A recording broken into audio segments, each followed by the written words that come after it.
프롤로그, 아고라에서 울려 퍼진 영원한 질문. 기원전 5세기 지중해에 찬란한 햇살이 내리쬐는 아테네. 도시국가의 심장부인 아고라는 상인들의 외침과 시민들의 토론 소리로 가득했습니다. 올리브 기름과 와인을 파는 상인, 토기를 빚는 장인, 연설을 펼치는 정치가들 사이로 한 중년의 남자가 천천히 걸어갑니다. 그의 외모는 결코 인상적이지 않았습니다. 코가 크고 눈이 튀어나왔으며 배가 나온 체격에 거친 수염을 기르고 있었죠. 하지만 그가 입을 열면 사람들은 자연스럽게 그 주위로 모여들었습니다. 안녕하십니까, 폴루스? 당신은 스스로를 웅변가라고 하시는군요. 그렇다면 정의가 무엇인지 말씀해 주시겠습니까? 이렇게 시작되는 대화는 때로는 몇 시간, 때로는 며칠에 걸쳐 이어졌습니다.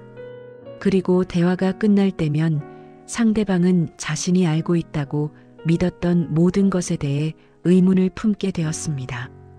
이 사람 바로 서양 철학의 아버지 소크라테스입니다. 소크라테스는 단 한 권의 책도 남기지 않았습니다. 그럼에도 불구하고 그는 인류 사상사에서 가장 중요한 인물 중 하나로 기억됩니다. 왜일까요? 그것은 그가 철학하는 방식 자체를 혁명적으로 바꾸어 놓았기 때문입니다.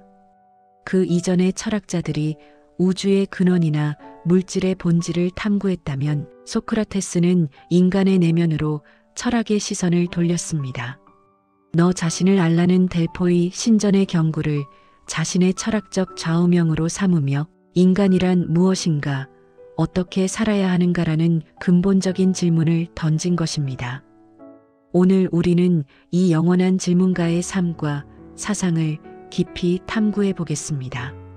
그가 왜 무지의 질을 철학의 출발점으로 삼았는지, 그의 독특한 대화법이 어떻게 진리 탐구의 새로운 길을 열었는지, 그리고 그의 사상이 오늘날 우리에게 어떤 의미를 갖는지 함께 살펴보겠습니다. 1장, 석공의 아들에서 철학자로 소크라테스의 생애. 소크라테스는 기원전 470년경 아테네에서 약 10km 떨어진 알로페케라는 작은 마을에서 태어났습니다. 아버지 소프로니스코스는 석공이었고 어머니 파이나레테는 산파였습니다. 이 평범한 출신은 훗날 그의 철학에 깊은 영향을 미쳤습니다.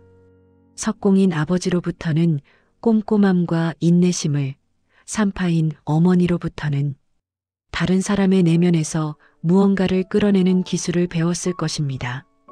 젊은 시절의 소크라테스는 우리가 아는 철학자의 모습과는 거리가 멀었습니다. 그는 운동을 즐겼고 특히 춤에 뛰어났다고 전해집니다. 또한 아테네 시민으로서의 의무를 충실히 이행하여 펠로폰네소스 전쟁에서 중무장 보병으로 참전했습니다. 포타이다이아 공성전, 델리온 전투, 암피폴리스 전투에서 그의 용맹함은 동료들 사이에서도 유명했습니다. 하지만 진정으로 소크라테스를 소크라테스답게 만든 것은 전쟁터에서의 용맹함이 아니라 깊은 내적 성찰이었습니다. 그는 중년에 이르러 자신의 진정한 사명을 깨달았습니다. 그 계기가 된 것이 바로 유명한 델포이 신탁 사건입니다. 소크라테스의 친구 카이레폰이 델포이의 아폴론 신전에서 소크라테스보다 지혜로운 사람이 있느냐고 묻자 신탁은 없다고 답했습니다. 이 소식을 들은 소크라테스는 당황했습니다. 자신이 특별히 지혜롭다고 생각한 적이 없었기 때문입니다. 신의 말씀이 틀릴 리 없다고 믿었던 그는 이 수수를 풀기 위해 나섰습니다. 그는 지혜롭다고 평판이 자자한 사람들, 정치가, 시인, 기술자들을 찾아가 대화를 나누었습니다.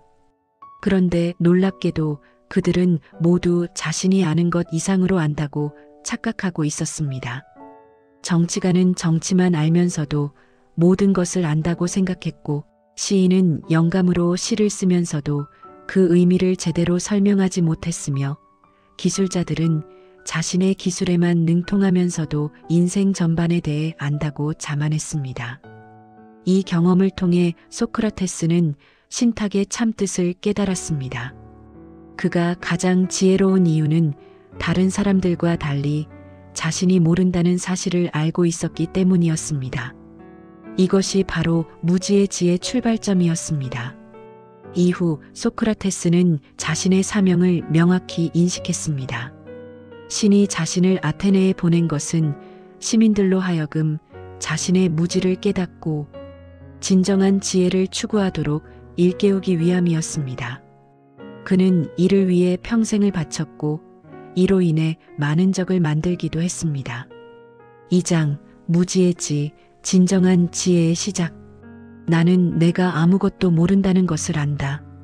이것은 소크라테스 철학의 출발점이자 핵심입니다. 하지만 이는 단순한 겸손이나 회의주의가 아닙니다. 이는 인간의 인식 능력에 대한 깊이 있는 성찰에서 나온 철학적 통찰입니다. 소크라테스가 말하는 무지는 두 가지 차원을 갖습니다. 첫째는 인식론적 차원입니다. 인간의 감각과 이성은 한계가 있으며 절대적 진리에 도달하기는 어렵다는 것입니다. 둘째는 실존적 차원입니다. 인간은 태어나면서부터 죽음을 향해 가는 존재이며 죽음 이후에 무엇이 있는지 확실히 알 수 없다는 것입니다. 하지만 이러한 무지의 인정이 절망이나 허무로 이어지지는 않습니다. 오히려 그 반대입니다. 자신의 무지를 인정하는 순간 진정한 배움이 시작되기 때문입니다. 소크라테스는 이를 경이라고 표현했습니다. 모든 철학은 놀라움에서 시작된다는 것입니다. 이러한 소크라테스의 인식론은 당시 아테네 사회에 큰 파장을 일으켰습니다. 전통적 권위나 관습에 의존하던 사람들에게 그의 사상은 위협적으로 느껴졌습니다. 특히 소피스트들과의 차이가 중요합니다. 소피스트들은 상대적 진리를 주장하며 돈을 받고 웅변수를 가르쳤지만 소크라테스는 절대적 진리가 존재한다고 믿었으며 무료로 철학적 대화를 나누었습니다. 무지의 지는 또한 겸손함과 열린 마음의 철학적 기초이기도 합니다. 자신이 모른다는 것을 아는 사람은 다른 사람의 의견에 귀 기울일 줄 알고 새로운 관점을 받아들일 준비가 되어 있습니다. 반면 자신이 모든 것을 안다고 생각하는 사람은 배움을 멈추고 독선에 빠지기 쉽습니다. 3장 엘렌코스, 대화를 통한 진리 탐구. 소크라테스의 철학적 방법론의 핵심은 엘렌코스, 즉 반박을 통한 검증법입니다. 이는 단순한 토론이나 논쟁이 아니라 진리에 도달하기 위한 체계적인 방법입니다. 소크라테스는 이 방법을 통해 상대방의 생각을 검토하고 모순을 드러내며 더 깊은 이해에 도달하게 했습니다. 중요한 것은 소크라테스 자신도 확정적인 답을 제시하지 않는다는 점입니다. 그는 질문을 통해 상대방이 스스로 진리에 가까이 다가가도록 돕는 역할에 만족합니다. 이것이 바로 그가 자신을 산파에 비유한 이유입니다. 산파술은 소크라테스 철학의 또 다른 핵심 개념입니다. 어머니가 산파였던 그는 자신의 역할을 산파와 비교했습니다. 산파는 아이를 낳는 것이 아니라 산모가 아이를 낳도록 도와줍니다. 마찬가지로 소크라테스는 지식을 주입하는 것이 아니라 상대방이 자신 안에 있는 진리를 스스로 발견하도록 돕습니다. 이러한 방법론의 철학적 전제는 학습에 대한 독특한 이해에 기반합니다. 소크라테스는 진정한 지식은 외부에서 주입되는 것이 아니라 영혼 안에 이미 존재한다고 믿었습니다. 배움이란 이미 알고 있던 것을 회상하는 과정이라는 것입니다. 4장 영혼의 돌봄과 철학적 삶. 소크라테스에게 철학은 단순한 학문이 아니라 삶의 방식이었습니다. 그가 자주 사용한 표현 중 하나가 영혼의 돌봄입니다. 대부분의 사람들이 몸의 건강이나 재산의 증식에 관심을 갖는 반면 정작 가장 중요한 영혼의 건강에는 무관심하다는 것이 그의 진단이었습니다. 영혼의 돌봄이란 구체적으로 무엇을 의미할까요? 첫째, 자기 성찰입니다. 둘째, 진리에 대한 사랑입니다. 셋째, 덕의 실천입니다. 소크라테스는 이러한 영혼의 돌봄이 인간의 가장 중요한 과업이라고 보았습니다. 재물이나 명예, 심지어 생명보다도 영혼의 건강이 우선되어야 한다는 것이 그의 확신이었습니다. 이는 그의 삶 전체를 통해 일관되게 드러나는 신념이었습니다. 소크라테스의 영혼관에는 불멸성에 대한 믿음도 포함되어 있었습니다. 몸은 죽지만 영혼은 불멸한다는 것이 그의 생각이었습니다. 이는 단순한 희망이 아니라 철학적 탐구를 통해 도달한 결론이었습니다. 영혼의 불멸성은 도덕적 행위의 궁극적 근거이기도 했습니다. 파이돈에서 소크라테스는 죽음을 앞두고도 태어납니다. 제자들이 슬퍼하자 그는 이렇게 말합니다. 진정한 철학자에게 죽음은 두려운 것이 아니다. 오히려 영혼이 몸의 감옥에서 해방되는 기쁜 일이다. 이는 영혼과 몸을 이원론적으로 구분하는 관점을 보여줍니다. 하지만 이것이 현실 도피를 의미하지는 않습니다. 소크라테스는 삶을 경시한 것이 아니라 진정한 삶이 무엇인지 깨달았을 뿐입니다. 영혼의 돌봄을 통해 이루어지는 삶이야말로 인간다운 삶이라는 것이 그의 믿음이었습니다. 이러한 철학적 삶의 모델은 당시 아테네 사회에 큰 충격을 주었습니다.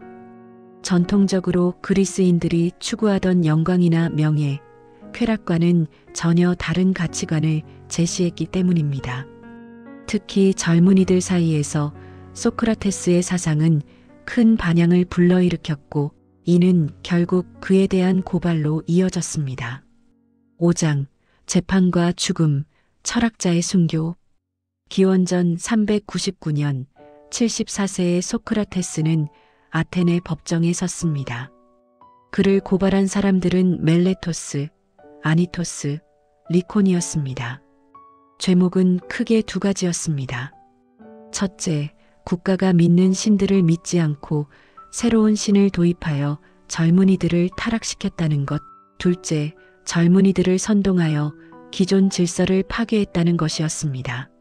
하지만 이러한 표면적 이유 뒤에는 더 깊은 정치적, 사회적 배경이 있었습니다. 당시 아테네는 펠로폰네소스 전쟁의 패배와 30인 참주정의 혼란을 겪은 직후였습니다. 사회는 불안정했고 전통적 가치관에 대한 회의가 팽배했습니다. 소크라테스의 철학적 활동은 이러한 사회적 불안을 더욱 가중시키는 것으로 여겨졌습니다. 특히 문제가 된 것은 소크라테스의 제자들 중에 아테네 민주정에 반대했던 인물들이 있었다는 점입니다. 크리티아스는 30인 참주정의 지도자였고 알키비아데스는 아테네를 배신하여 스파르타로 망명했습니다. 비록 소크라테스가 직접 이들의 행동을 지지하지 않았지만 그의 사상적 영향을 받았다는 것은 부인할 수 없는 사실이었습니다. 플라톤의 소크라테스의 변명에 따르면 소크라테스는 법정에서 당당하게 자신을 변호했습니다. 그는 신에 대한 불경죄에 대해서는 오히려 자신이 신의 사명을 수행하고 있다고 주장했습니다. 델포의 신탁을 받은 이후 그가 한 일은 신이 맡긴 임무를 충실히 수행하는 것이었다는 것입니다. 아테네인들이여, 나는 당신들을 사랑하고 존경하지만 신에게 복종하는 것을 당신들에게 복종하는 것보다 우선시할 것입니다. 그리고 숨쉬고 살 수 있는 한 나는 철학을 포기하지 않을 것이며 당신들을 타이르고 설득하기를 그만두지 않을 것입니다. 젊은이들을 타락시켰다는 죄목에 대해서는 오히려 자신이 젊은이들로 하여금 덕을 추구하고 영혼을 돌보도록 가르쳤다고 반박했습니다. 그들이 기존의 권위나 관습을 무비판적으로 받아들이지 않게 된 것이 타락이라면 그는 기꺼이 그 책임을 지겠다고 했습니다. 더욱 놀라운 것은 소크라테스가 사죄하지 않았다는 점입니다. 당시 관례로는 피고인이 자신의 잘못을 인정하고 용서를 구하면 형량이 감경되는 경우가 많았습니다. 하지만 소크라테스는 오히려 자신이 아테네에 큰 도움을 주었다고 주장했습니다. 만약 내가 죄가 있다면 그것은 아테네를 위해 너무 많은 일을 했다는 것입니다. 나는 아테네라는 거대하고 순종적이지만 둔한 말에게 붙은 등에가 같습니다. 신이 나를 이 도시에 붙여놓은 것은 여러분을 자극하고 깨우기 위해서입니다. 이러한 변론은 오히려 배심원들의 분노를 샀습니다. 500명의 배심원 중 280명이 유죄에 투표했습니다. 근소한 차이였지만 유죄가 확정되었습니다. 아테네 법에 따라 이제 형량을 정해야 했습니다. 고발자들은 사형을 요구했습니다.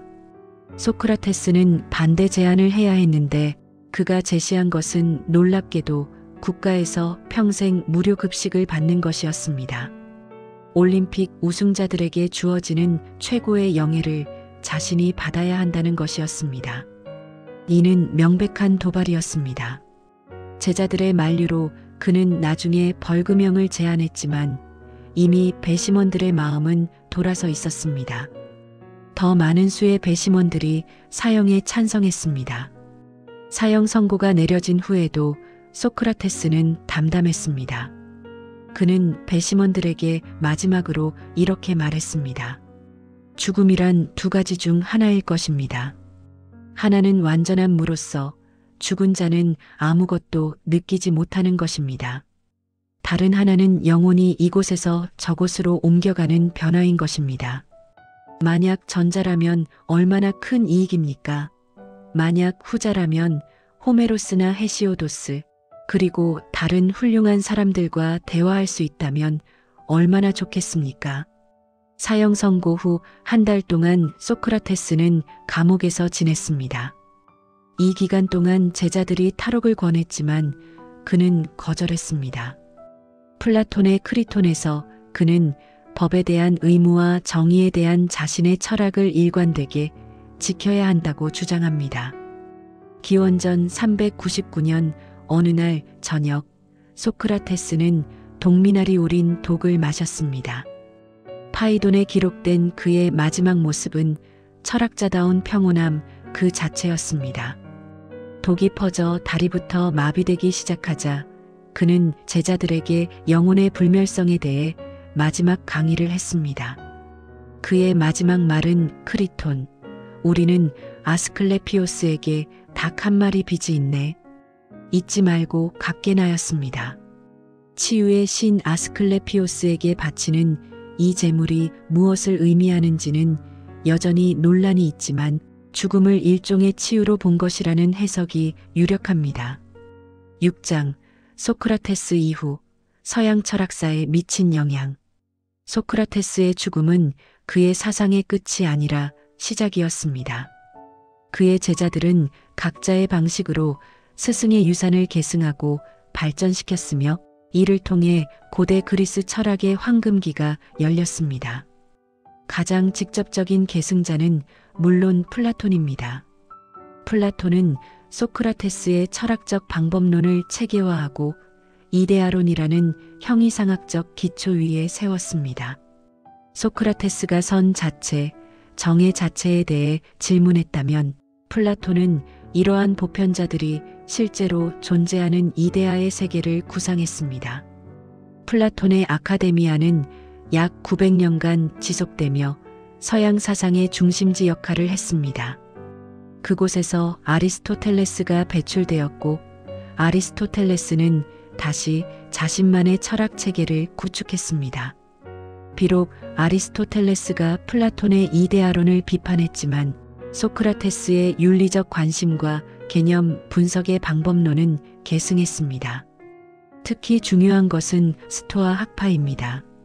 제논에 의해 창시된 스토아 철학은 소크라테스의 덕이 유일한 선이다라는 가르침을 체계적으로 발전시켰습니다. 스토아 철학자들은 소크라테스를 이상적인 현자의 모델로 보았으며 그의 철학적 삶을 모범으로 삼았습니다. 에픽테토스, 마르쿠스 아우렐리우스 등 스토아 철학자들은 모두 소크라테스를 깊이 존경했습니다. 로마 시대에도 소크라테스의 영향은 계속되었습니다. 키케로는 소크라테스를 철학을 하늘에서 땅으로 끌어내린 위대한 인물로 평가했습니다. 중세시대에는 아리스토텔레스의 그늘에 가려져 소크라테스가 상대적으로 덜 주목받았지만 르네상스와 함께 그의 인문주의적 가치가 재조명되었습니다. 에라스무스, 몽테뉴 등의 인문주의자들은 소크라테스의 회의적 방법론과 관용의 정신을 높이 평가했습니다. 근대 철학에서도 소크라테스의 영향은 지속되었습니다. 데카르트의 방법적 회의는 소크라테스의 무지의 지와 유사한 면이 있으며 칸트는 소크라테스의 도덕 철학에서 많은 영감을 얻었습니다.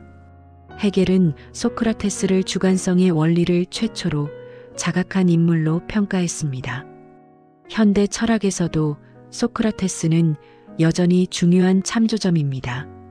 실존주의자들은 그의 자기 성찰적 삶의 모델에 주목했고 분석 철학자들은 그의 개념 분석 방법론을 계승했습니다. 비트겐슈타인은 철학의 역할을 파리병에서 나가는 길을 보여주는 것이라고 했는데 이는 소크라테스의 무지의 지와 통하는 면이 있습니다.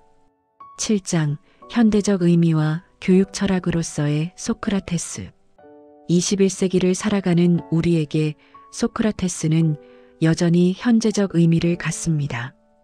정보가 폭증하는 시대에 그의 무지의 지는 더욱 절실한 지혜가 되었고 권위와 편견이 판치는 시대에 그의 비판적 사고는 더욱 중요한 도구가 되었습니다. 소크라테스의 대화법은 또한 민주적 토론 문화의 모델을 제공합니다. 현대 민주주의는 다양한 의견들이 충돌하고 경쟁하는 체제입니다. 하지만 이런 경쟁이 건설적 결과를 낳으려면 상호 존중과 합리적 토론이 전제되어야 합니다. 소크라테스식 대화의 특징은 상대방을 굴복시키려는 것이 아니라 함께 진리를 찾아가려는 자세입니다. 자신의 의견을 고집하기보다는 더 나은 답을 찾기 위해 기존 생각을 기꺼이 수정할 준비가 되어 있습니다. 이런 태도야말로 건강한 민주주의를 위해 필요한 시민의식입니다. 에필로그, 영원한 질문가의 유산 2400여 년 전 아테네의 한 철학자가 독배를 들고 이렇게 말했습니다. 검토되지 않은 삶은 살 가치가 없다. 그리고 그는 자신의 철학적 신념을 끝까지 지키며 세상을 떠났습니다. 그 철학자의 육체는 사라졌지만 그의 정신은 인류와 함께 영원히 살아 숨쉬고 있습니다. 소크라테스가 우리에게 남긴 가장 큰 유산은 무엇일까요? 그것은 아마도 질문하는 용기일 것입니다. 기존의 권위나 관습, 심지어 자신의 믿음까지도 의심하고 질문할 수 있는 용기 말입니다. 정말 그럴까? 왜 그럴까? 다른 가능성은 없을까? 이런 질문들을 던질 수 있는 것이 바로 인간을 인간답게 만드는 것입니다. 하지만 소크라테스의 질문은 파괴적 회의주의가 아닙니다. 그의 질문은 더 나은 답을 찾기 위한 것이었고 더 깊은 이해에 도달하기 위한 것이었습니다. 그는 절망하라고 가르친 것이 아니라 희망하라고 가르쳤습니다. 비록 완전한 지식에 도달하기는 어렵지만 끊임없는 탐구를 통해 조금씩 진리에 가까워질 수 있다는 희망 말입니다. 소크라테스의 또 다른 유산은 대화의 가치입니다. 진리는 혼자서 독단적으로 얻어지는 것이 아니라 다른 사람과의 대화를 통해 공동으로 발견되는 것입니다. 서로 다른 관점을 가진 사람들이 만나 진솔하게 대화할 때 개별적으로는 도달할 수 없었던 통찰이 생겨납니다.